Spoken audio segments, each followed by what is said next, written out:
we've been saying everything with, his preferred destination is Miami. He'd be unhappy anywhere else he go. Blazers general manager, he has publicly came out and said they're not rushing to try to, move Dame. It has to be the right situation, preferably the right team. But the Blazers have shown the willingness right now to work with Dame and knowing that he wants to go to Miami. But we've been seeing a lot of reports.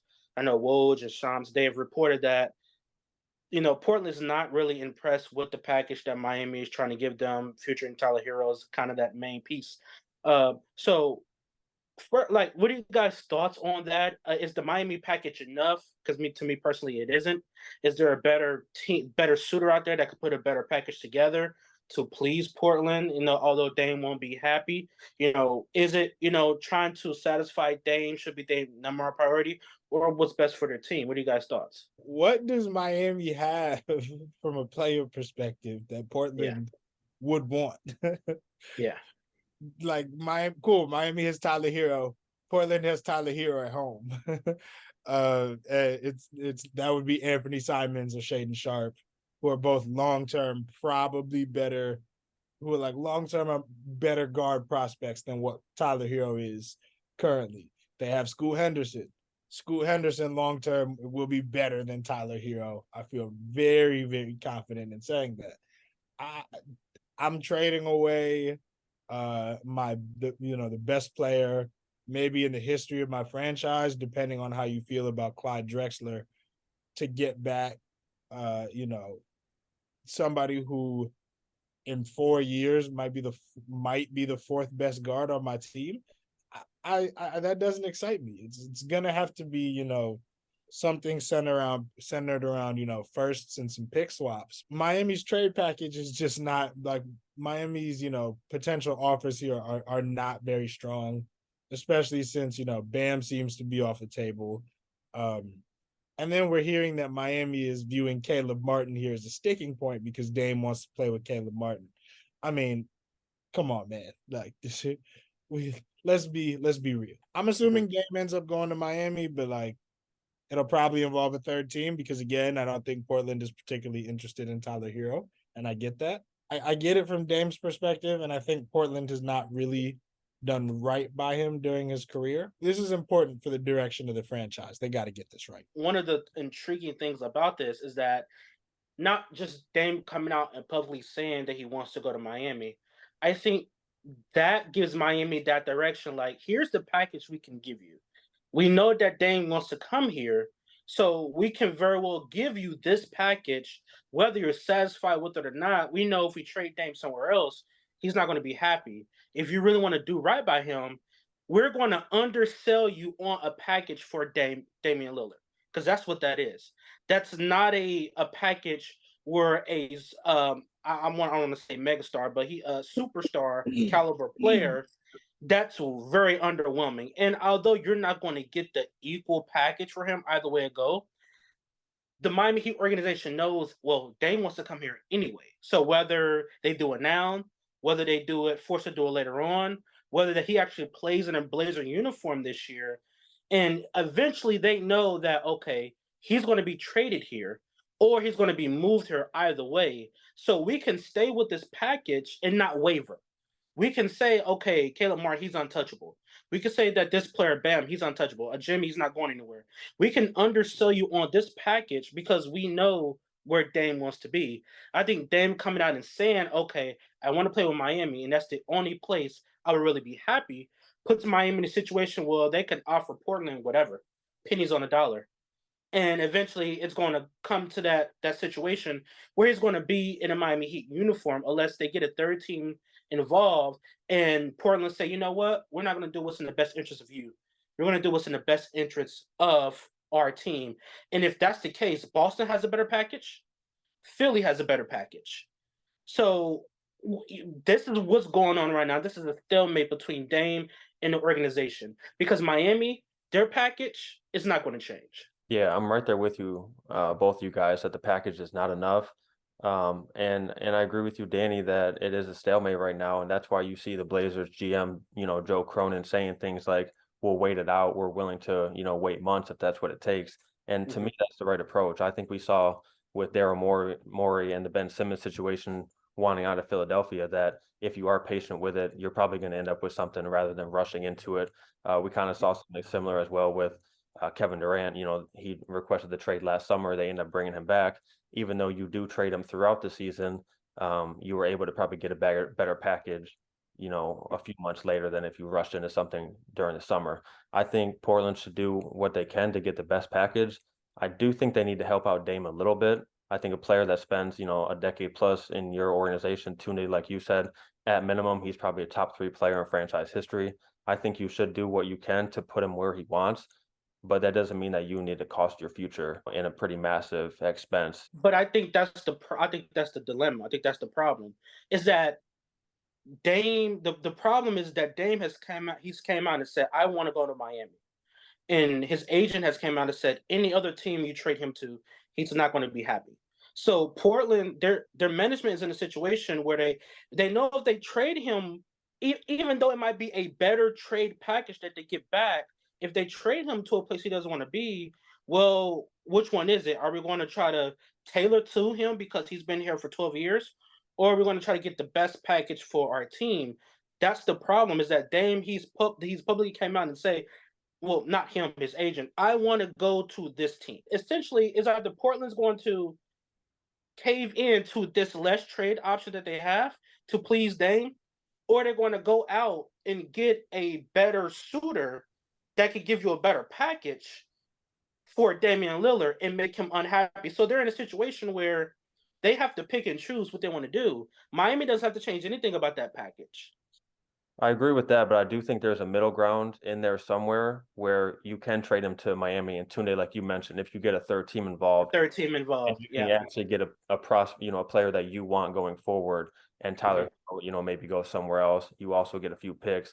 I think that's the most likely scenario. A lot of deals like that, though, can take months, you know, to get a third trade partner to actually work out the details and come to terms on that.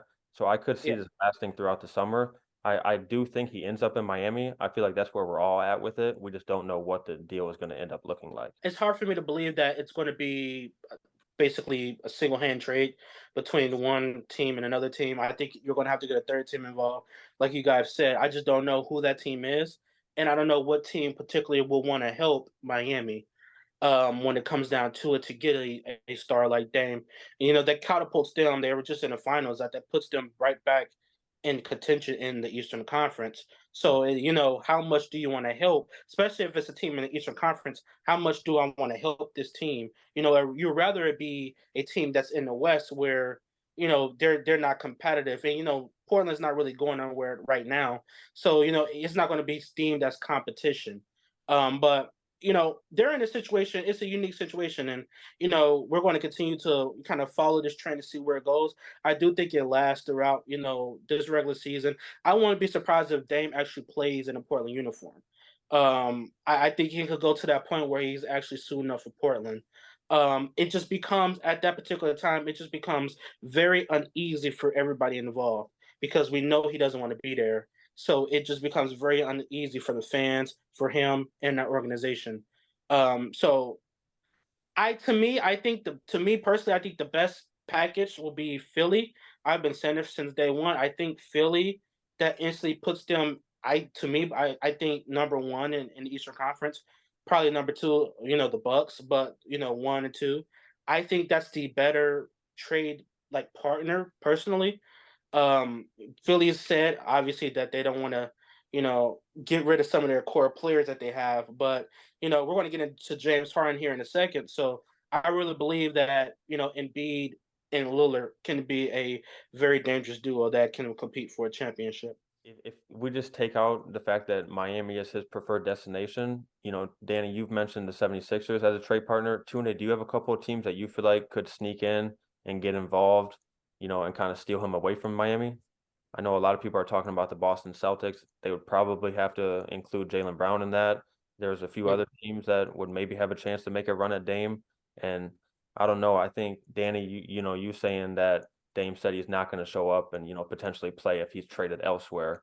I think that's kind of a tactic from his side to try to get teams from not even making offers. But I do think there are phone calls being made that other teams are actually thinking, can we make a run at this? Tuna, do you have a Yeah. team that sticks out? I mean, you mentioned Boston. I think that's a big one.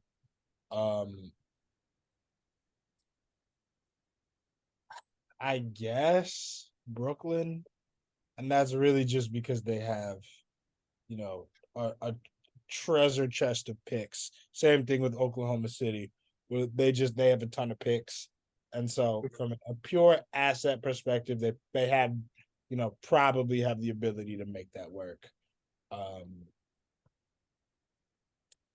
But yeah, I mean, I don't really see a ton of that happening because, as you guys have kind of alluded to, uh, GMs aren't gonna really want to give up a lot of assets for somebody who has kind of publicly said that they, will probably be malcontent uh, with being traded there. This probably ends with Dame getting his wish and going to Miami. Yeah, and we kind of all know it's a player lead, or a player tends to where they want to go, they're going to eventually get to that point where they end up there.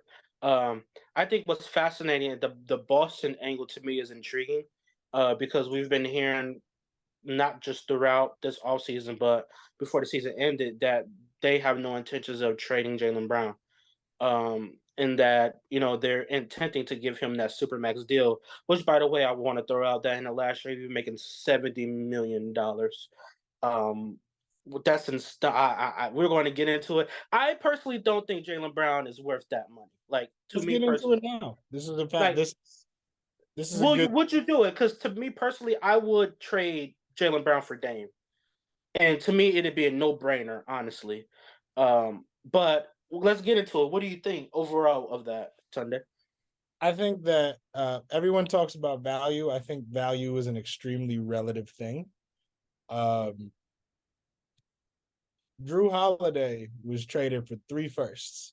In a vacuum, is Drew Holiday worth 3 firsts? Somebody like Dame is probably going to go for 3 firsts. Is Drew Holiday the same level of player as Damian Lillard? I don't think anybody quite thinks that, right?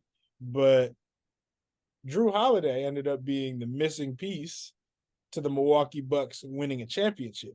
So if you ask the Milwaukee Bucks if they'd be willing to do that deal again where they traded some guys and 3 firsts to go acquire Drew Holiday and people mocked them for it, well, it won them a championship. So sure, the deal ends up working out great for them. So Drew Holiday, as a result of that, even if he might not in a vacuum be worth those 3 firsts, he ended up being worth those 3 firsts. Is Jaylen Brown worth, a supermax, make $70 million in the vacuum? No. But Boston has been on the doorstep of winning a championship for like 5 years now. And by sheer dumb luck, it's hard to think that they don't end up winning one within the next 5 years, just by virtue of continually being there. Then they've Oh, made I'll push back on that. and they've made some improvements to their roster this year. The roster is absolutely good enough to win. Uh, you know, so For sure. I think if it is me, I am with the understanding that like Jaylen Brown is not a super max player. We are probably giving him that money anyway. It just doesn't. I don't think it makes sense to blow it up for the sake of blowing it up. It's a wildly successful core. Doesn't make sense to blow it up just to blow it up. I think there's a reason that they've been at the doorstep for the last 5 years. They're a good team, and they've actually cracked it open by going to the finals. What is it, 2 years ago now? So not by any means I'm saying that Jaylen Brown isn't a well-deserved player of making superstar caliber money. I think when you mention Drew Holiday in a vacuum, and you look at that situation as it turned out, good fortune for that Milwaukee Bucks team. I could also point to examples where that situation, where more draft picks and more adequate pieces was given away, that didn't turn out to end up in the championship. Look at the Timberwolves with Rudy Gobert. Like, they gave him, and that deal was massive, to a point where, to some degree, getting even Kevin Durant didn't get the draft pick compensation, the pick exchange. and the players that was in that Rudy Gobert trade. And I would deem that probably the worst trade. It's been a year, and I will bet you we've never seen a trade in the last 10 years that would probably end up worse than that trade when that happened. And we have to wait a little minute now to see how this go, because now Timberwolves have 3 centers, so we got to see. Give them a little time. Let's see how it goes. Let's see how much they fall on their face. But we can look at it both ways, and we can say, well, this turned out to be good for this team, and this has turned out, as we know right now, to not work for this team. So we could look at it 2 different ways. I think when we're judging how a person is getting paid, now for one, I don't care how much the man is getting paid anyways, because I'm not making millions of dollars. So if they're going to pay him a supermax, good for him. Fuck it. If you want to give him 80 million, $90 million a year, fuck it. Isn't that the boss sells? That's their money. They ain't mine. I wish I was getting paid that money, but unfortunately I'm not. So I think when I'm not judging him based on the money that he's getting. I'm judging him based on the contributions that he's given to this team over 5 years. And although they've been at the doorstep every single year, there's been so many times miscues, turnovers. His hands is terrible with situations where it hasn't panned out the way that they wanted it to. And so I think they've had the opportunity to win the finals. They faced off against the Golden State Warriors, on paper, a team they should have blown out the water. To me, they by far had the better team. They just had the best player. So to me, they should have won that series. But of course, if you have a once in a generation player, that's going to make the difference. That's going to weigh out the difference. But I think they have more time that's passed than they have ahead. I don't see them winning a championship in 5 years. Like I feel like they had the opportunity, and now it's over. Personally, because I don't think Boston just. I mean, Milwaukee just didn't get worse. Philly just didn't get worse. You still got to go over to the Western Conference. The Lakers. I mean, LeBron is going to be around. We don't know how long, but the Lakers didn't get worse. Golden State stayed neutral. I mean, so you act like these teams got bad, or all of a sudden they got worse. No, not at all.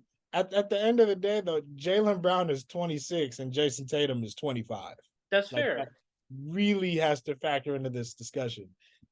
And I bet you there is upward trajectory for them to go, even from this point.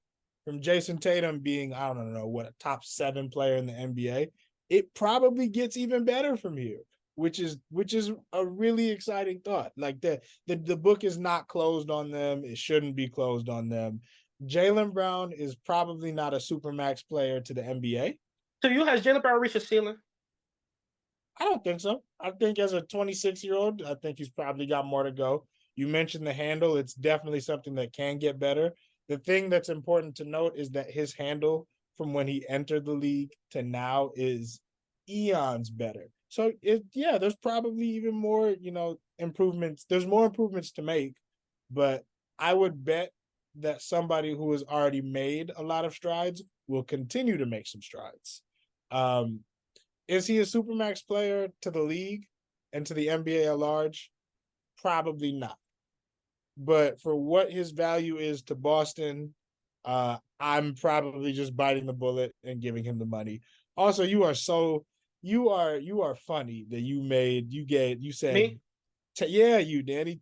10 years is 10 years as the cutoff is hilarious, because I was absolutely about to fire back with that Brooklyn Nets, Paul Pierce, Kevin Garnett trade.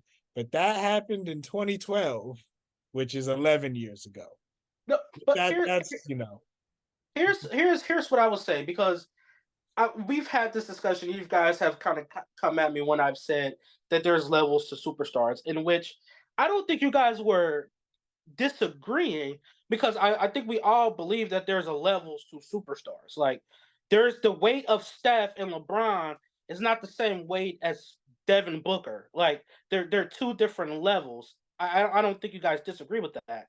Or Giannis, Steph, Kevin Durant. There's 2 different levels. Like, they're not the same superstar. You're not going to convince me that they are. So, but I think the problem that I have is that I'm going to say it again, and it might be a hot take, but I don't think it is. I don't think Jaylen Brown could be a 2. Like, I think they need another player better than Jaylen Brown. in order for them to Jesus win. Christ. Like, I don't think he's the second best player on the championship level team. Like, You I don't think anybody is good. We've been over this. Look, that's not true. Hey, the That's but- not argument true. but- we were having in the Because argument we were I've having came in the around past. on a lot. I've came around on But Luka. Danny, I've come No, around on you didn't. Jokic. Say I'm wrong. I've come around you're right about completely that. did a 360 on Jokic. You But did a Danny, 360 on him because he won a championship. You were saying No, crazy it's shit not. about him before I that. did a There was 360. nothing to come around on. I did a 360 in the got to the playoffs with point where Jokic. you literally couldn't. There was nothing for you to criticize him. I did a 360 on Jokic before he won the title in the playoffs. it took a long time though.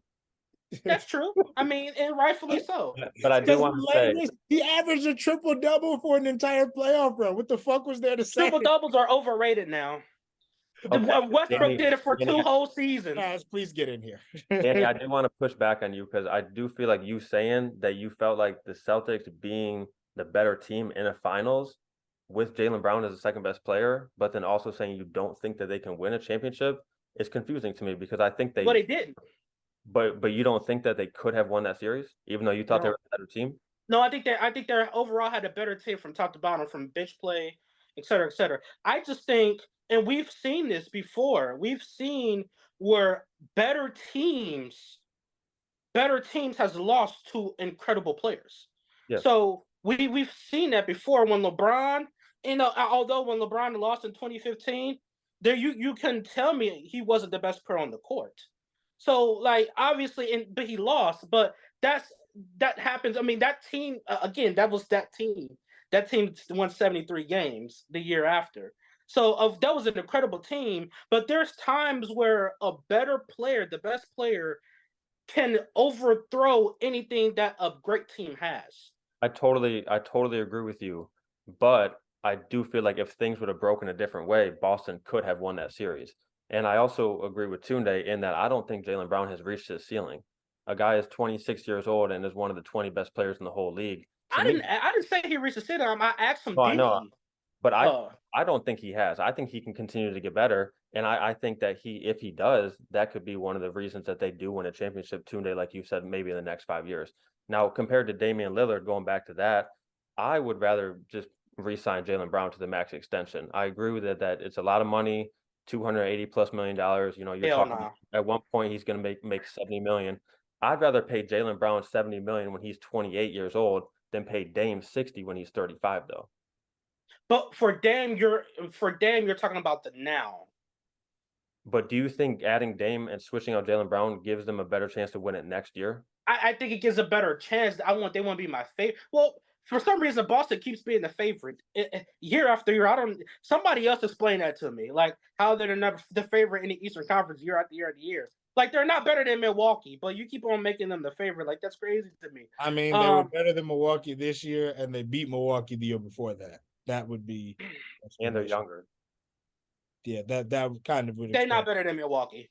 They're not better. They're not going into this season. They're on the same level. I think they're on the same level, and I do think Boston has a real chance to win it next year with Jaylen Brown. I also think if they decided, I don't think you believe that. I don't think you believe that. I definitely do. I think they have just as good of a chance as anybody to come out of the Eastern Conference. No, that's true. No, that's fair. I mean, if they get to the finals, they can win it all. No. Okay, so let's say, Danny, that you're Brad Stevens in the Celtics front office, and Portland calls you and said, "We will make that trade if you give up Jaylen Brown." Would you do that? Yes. And you think that raises the Celtics? I will do that. I will do that trade and not look back. Like I will do that trade so fast. And it's not a knock on Jaylen Brown because again he's very young, and I do believe I was actually telling them because I'm not saying he's reached his ceiling. I do think he has a lot that he can still grow from the handles to the shot making ability. He still has a lot to learn and to give in this league. I just think that Boston, we've been talking that they're on the brink. They're on the brink. They was in the finals. They're wins away from the finals. I think Dame give you that opportunity right now to put you over that hump. Versus with Jaylen Brown, I don't think he can give you that opportunity right now because we've seen they make the finals. We've seen them in the Eastern Conference Finals year after year after year, and they're right there. And for some reason, they can't get over the hump. For whatever reason it may be, it may not be Jaylen Brown. It may be Jason Tatum. Who knows? He turned the fucking ball over too. So it could be a mixture of both. But something between that is a reason why they can't get over the hump. And I'm not saying it's him, but I'm saying there is a reason why they can't do that. And it's not how many cracks we're going to get at it. How many cracks we're going to know. I mean, that happens too, but I'm saying how many more bites until the motherfucking apple's gone? Like, we're going to keep buying this motherfucking apple until it's gone? Like, the apple's been expired for 5 years now. Like, it's time to buy a whole new batch. Buy a whole new batch of apples. The So apple, go ahead. the apple isn't expired when the two players in question we're talking about are 26 and 25. Normally, you keep throwing the age out there. Yes, you keep throwing. Normally when we're talking about, things where it's like, this is clearly not working, we're talking about, 32 and 33-year-olds where there is just nowhere else for them to go. And that is just not the case with these two guys. The 5 years ago that you're talking about with them being in the Eastern Conference Finals was with them being, they were 20. Like, those guys are supposed to be in college at that age, and they're already getting there. That's a good thing, not a bad thing. No, and I agree, but I'm not saying that the age is a problem, because I definitely it's youth for sure. I just think that when you're looking at it from a standpoint that the upside trajectory of Jason Tatum, he could be a top 5, guy in his league. He's probably already top 10. Well, he is top 10. So he can make that top 5 for sure. Jason, Jaylen Brown, he's in that top 20, as Chad said. No one's undisputed. Those are facts. Nobody's disputing that.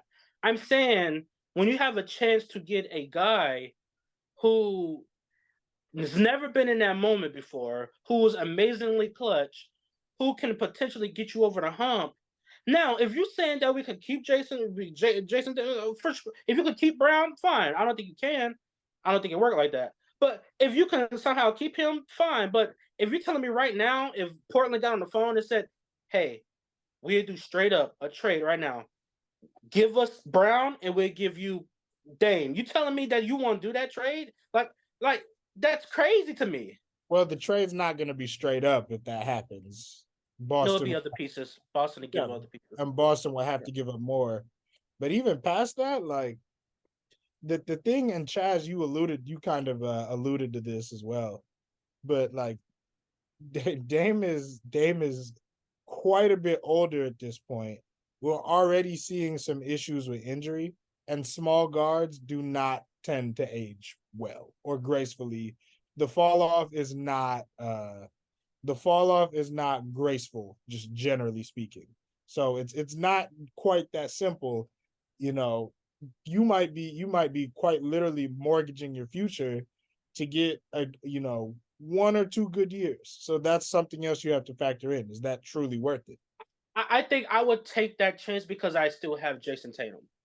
Now, it would be different if I completely get rid of both of my young core pieces and have to basically start anew and build around Dame.